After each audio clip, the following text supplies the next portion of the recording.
Thank you, Mr. President. Distinguished colleagues, my name is Dr. Surajuddin Ajibola Bashiru.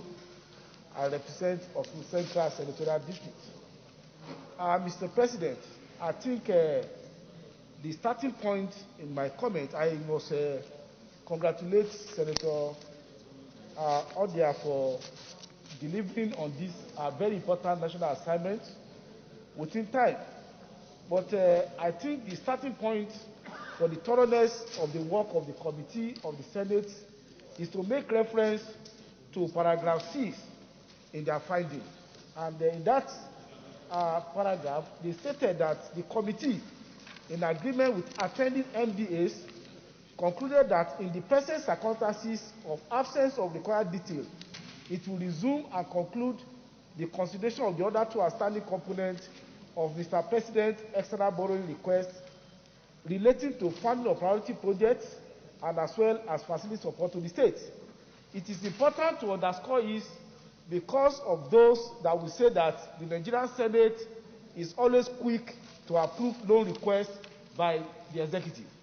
This paragraph shows that because there were no enough materials for those two other aspects, components of the borrowing, it has been set down. So this clearly removed the erroneous impression, which is with respect mischievous, to say Senate is just always quick to accept and endorse requests by the executive. Then secondly, I think with respect, the approval of this report of the committee is actually been predetermined by the resolutions 5 and 6 already approved in the consideration of the MTF just a moment ago in this chamber. In that recommendation 5 and 6 made reference to the fact that this Senate had approved the recommendation in the MTF that there's a deficit of 4.95 trillion in the current budget, and that this will be largely financed from new borrowings estimated at 14.17 trillion.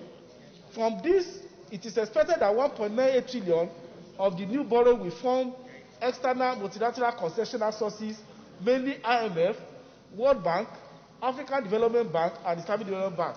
I will say, therefore, that going by already agreed recommendations and resolutions, I will say that going by the agreed recommendation and resolution, accepting that there will be deficit in the 2020 budget and there will be necessity to take borrowing to be able to bridge the gap in the deficit, automatically this report of the committee is a logical sequence that ought to be adopted without any much problem. And of course, the reality that has come, because people will say, why where is even there a request for loan? The reality is that three very important things has happened that we cannot wish away, which has affected the ability to fund the Nigerian budget from its revenue. One, you can see that even talking, we have to put on masks. This was not the case as at February this year. The COVID pandemic has affected the economy, that the economy has been in state of paralysis for the past 3 months. Secondly, the international politics of oil between Russia and Saudi Arabia has affected the price of oil. Wait.